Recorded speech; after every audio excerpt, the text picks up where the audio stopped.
ये मेरे chilling horror story का सेकंड पार्ट है। पहला पार्ट आपने अभी तक नहीं देखा है, पहला पार्ट देख लो। पिछले वीडियो में उस अजीब से जानवर ने उन दोनों को मार दिया था। सिर्फ उनमें से एक ही बंदा बाकी था, वो था अनिकेत। अब आगे उसके साथ क्या हुआ ये हम आज की वीडियो में देखेंगे। फिर जो है वहाँ पे अनिकेत बचा हुआ था, वो किसी तरह बचा के जो है बाइक के पास जाता है और बाइक से भागने लगता है। बाइक से भागते भागते अचानक से उसके सामने अंधेरा हो जाता है, क्योंकि उसकी बाइक की जो लाइट थी वो बंद हो चुकी थी। लाइट बंद होते ही वो बुरी तरह से घबरा जाता है। स्टिल बाइक चल रही थी। बाइक चलाते चलाते जो है वो रास्ता भूल जाता है और जाके एक पेड़ से टकरा जाता है। पेड़ से टकराते ही वो बुरी तरह से डरा हुआ था और अपने फ़ोन की रोशनी से वो जो है टॉर्च मार के आसपास में देख रहा था। वो चारों तरफ टॉर्च मार के देखता है, उसे कुछ नहीं दिखाई देता है। लेकिन अचानक से जो है पीछे से वो अजीब सा जानवर आता है और उसे वहीं पे खा लेता है या मार देता है। इसके बाद यहाँ पे स्टोरी हमारी अगली कंटिन्यू होती है कुछ फिल्म मेकर्स की तरफ में। इस इवेंट को हुए 3 साल हो चुके थे। उन लोगों की डेड बॉडी किसी को नहीं मिली। तो इसी के ऊपर कुछ फिल्म मेकर्स 3 लोग थे। एक था अभिषेक, एक था अंकित, एक थी रिया। ये 3 लोग थे, अंकित, अभिषेक और रिया। ये 3 फिल्म मेकर्स थे। ये प्लान करते हैं कि ये उस जंगल में जाएंगे और उस जंगल में हुआ क्या था उसको डॉक्यूमेंट्री के तौर पे रिकॉर्ड करेंगे। एक डॉक्यूमेंट्री टाइप की बनाएंगे वो लोग कि उस एरिया में एक्चुअल में हुआ क्या था, वो लोग गायब कैसे हुए। आसपास की बहुत सारी थियरीज थी, वो गांव वाले से बात करेंगे वगैरह वगैरह। वो लोग जो है वो अपने कैमरा और सारे इक्विपमेंट लेके एक कार में उस एरिया की तरफ जाते हैं। वो दिन के समय में गए थे। वो आसपास के लोगों से उस एरिया के बारे में पता करते हैं। वो बोलते हैं कि इस एरिया के बारे में आप क्या बताना चाहेंगे, या उनकी स्टोरीज़ वगैरह सुनते हैं। उनकी स्टोरी सुनने के बाद उन्हें ये एहसास होता है कि इस एरिया में, इस जंगल में लोग जो है वो गायब होते रहते हैं। आसपास के जो गांव हैं वो लोग वहाँ पे डर के रहते हैं और अपने घरों के सामने मशाल और आग लगा के रखते हैं, ताकि जो है वो उनके घर में कुछ अनहोनी ना घट जाए। इस वजह से वो पहले उनका इंटरव्यू लेते हैं। सारे गांव वाले उनको मना करते हैं कि रात में ना जाएं। उनके साथ एक और गांव वाला मनोज, उनके साथ एक और गांव वाला जो है वो प्लान करता है उनके साथ जाने का, उस जंगल में जाने का। उस जंगल में वो लोग जाते हैं रात के समय में। मनोज जो है वो उनको बता के रखता है कि हमें जो है बहुत सारी चीज़ें जो है वो संभाल के रखनी पड़ेगी, बहुत सारी चीज़ें करनी पड़ेगी, ताकि जो है वो हम ना मर जाएं या फंस जाएं। इस जंगल में जो लोग जाते हैं वो वापस नहीं आते। मनोज इस जंगल के बारे में अपने बचपन से जानता था, इसलिए उसे पता था कि इस जंगल में होता क्या है। लेकिन वो उनके साथ जाता है क्योंकि वो भी जो है वो एक्सप्लोर करना चाहता था और जानना चाहता था कि जंगल का एक्चुअल में राज क्या है। निडर होकर उनके साथ चला तो जाता है। शाम के 7 बज रहे थे। वो लोग जंगल की तरफ जा रहे थे उसी कार से। कार जो है वो रोड के साइड में लगाते हैं एंड उसी ब्रिज के पास में, जिस ब्रिज के पास में वो घटना हुई थी, वो उस ब्रिज के पास जाते हैं एंड आस पास में जो है वो देखना चालू करते हैं। उनकी कैमराज में नाइट विज़न था, जिसकी वजह से वो आसपास देख रहे थे। मनोज जो है वो उनके साथ था।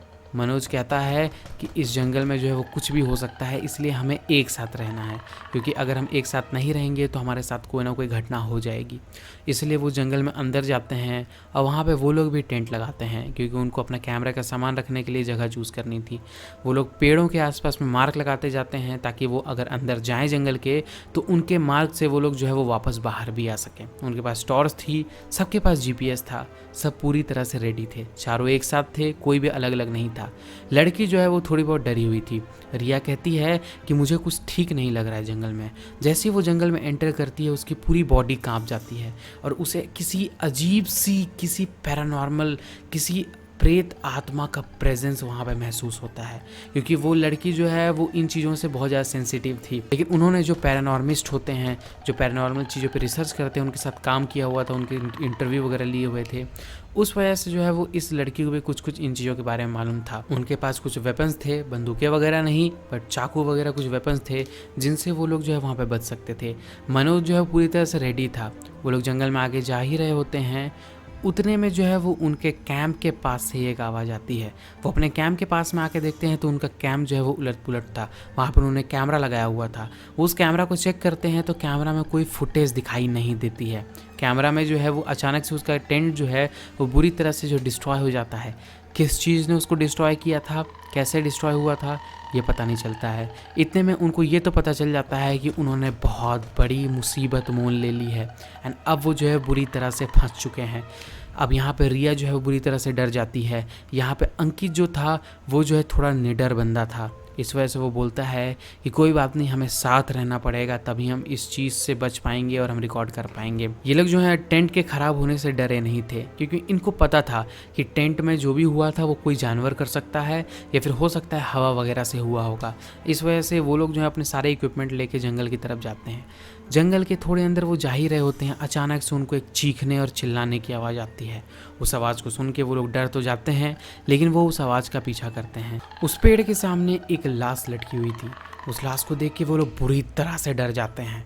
एंड वो लोग जो हैं वो अपने कैमरा वगैरह इक्विपमेंट लेके प्लान करते हैं कि वो लोग वहाँ से बाहर निकल जाएंगे, क्योंकि उनके साथ जो घटनाएं हो रही थी वो बिल्कुल भी ठीक नहीं थी। धीरे धीरे करके उनको और अजीब अजीब आवाज़ आने लगती हैं। एंड मनोज जो है वो उनके साथ था, वो लोग जंगल से बाहर निकलने का उनको रास्ता दिखा रहा था। वो लोग जंगल से बाहर निकल ही रहे होते हैं, उनको रोशनी दिख ही रही होती है। उतने में सामने वो अजीब सा क्रीचर आके खड़ा हो जाता है। उसे देख के वो लोग बुरी तरह से डर जाते हैं, इतने डर जाते हैं कि वो लोग भागने लगते हैं, लेकिन वो अभी भी उन्होंने साथ नहीं छोड़ा था। वो क्रीचर उनके पीछे पड़ा हुआ था, वो बुरी तरह से आवाज़ें निकाल रहा था। मनोज जो है वो बुरी तरह से डरा हुआ था, और वो लोग जो है वो आगे भागे जा रहे थे। इतने में रिया नीचे गिर जाती है। एंड गिरते ही वो जो है वो चिल्लाती है, लेकिन वो लोग उसको पीछे बचाने के लिए आते भी हैं, लेकिन उतने में उनके आने से पहले वो क्रीचर या जो भी था वो उसके पास आ चुका था। वो इतना डरावना था, उसका चेहरा इतना डरावना दिखाई दे रहा था कि वो लोग बुरी तरह से कांपने लगते हैं। वो क्रीचर जो है वो रिया को पकड़ता है और अपने मुंह से उसको बीच से फाड़ देता है। वो लोग भागे जा रहे थे। कैमरा में सब कुछ रिकॉर्ड हो रहा था, अजीब अजीब आवाज़ें आ रही थी, अजीब अजीब घटनाएं हो रही थी, आसपास के पेड़ हिल रहे थे, पत्ते हिल रहे थे। इतना होते होते जो है वो लोग आगे बढ़ते जाते हैं। मनोज लेकिन पीछे रह जाता है। अब मनोज गायब हो चुका था, अंधेरे में बिल्कुल गायब हो चुका था। थोड़ी थोड़ी उस समय चांद की रोशनी थी, वो चांद की रोशनी भी बादल में छिप जाती है। चांद की रोशनी छिपते ही वहाँ पे जो है वो क्रीचर चिल्लाता है जोर से। एंड अंधेरे में वो जैसे वो आवाज़ सुनते हैं, वो लोग भागते हैं।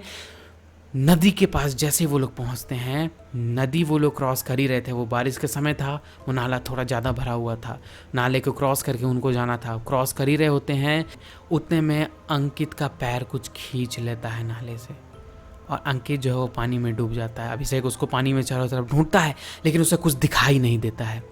अभिषेक जो है वो थोड़ा और आगे बढ़ता है, आगे भागता है, क्योंकि अंकित जा चुका था, वो अब कुछ नहीं कर सकता था। वो अपनी वैन के पास पहुंचता है। वैन के पास पहुंचते ही वो अपनी वैन चालू करता है, वहां से निकलने की कोशिश करता है। जैसे ही निकल रहा होता है, उसके साइड में वो क्रीचर उसके बगल में दौड़ रहा होता है। वो क्या था किसी को नहीं पता है। अचानक से बिल्कुल जैसे उस बंदे की लाइट बंद हुई थी उस समय, बिल्कुल वैसी वैन की लाइट बंद हो जाती है, पूरा अंधेरा होता है। उसके हाथ में जो फ़ोन था, वो अपने फ़ोन की टॉर्च को जो है वो आगे दिखा रहा था, ताकि थोड़ा बहुत भी उजाला हो जाए। वो आगे जाए जा रहा था। उसके हाथ में कैमरा अभी भी था, कैमरा में सब कुछ रिकॉर्ड हो रहा था। ये सारे इवेंट कैमरा में ही रिकॉर्ड हो रहे थे। वो आगे बढ़ते जाता है। अचानक से एक चिल्लाने की आवाज़ आती है और कैमरा बंद हो जाता है। अब अभिषेक के साथ क्या हुआ ये आज तक किसी को पता नहीं चला है। मेरे हिसाब से गाइस ये स्टोरी इतनी ही थी। इस स्टोरी को, अगर आपको ये स्टोरी पसंद आई होगी, इस स्टोरी को लाइक करना, चैनल को सब्सक्राइब करके नोटिफिकेशन बेल ऑन करना मत भूलना। ऐसी और हॉरर स्टोरीज़ के लिए मेरे चैनल को सब्सक्राइब कर लो, नोटिफिकेशन बेल ऑन कर लो। ये स्टोरी रियल थी या नहीं, आई डोंट थिंक रियल थी, लेकिन स्टोरी बहुत स्पूकी थी। अगर आपको ऐसी स्टोरी, ऐसी रियलिस्टिक घटनाएं और सुननी है, मैं अगले एपिसोड में मेरे साथ जो घटना हुई थी वो बताऊंगा। आप जो है वो सब्सक्राइब करके रखना। बाकी मिलेंगे अगले वीडियो में, तब तक के लिए सी या बाय बाय।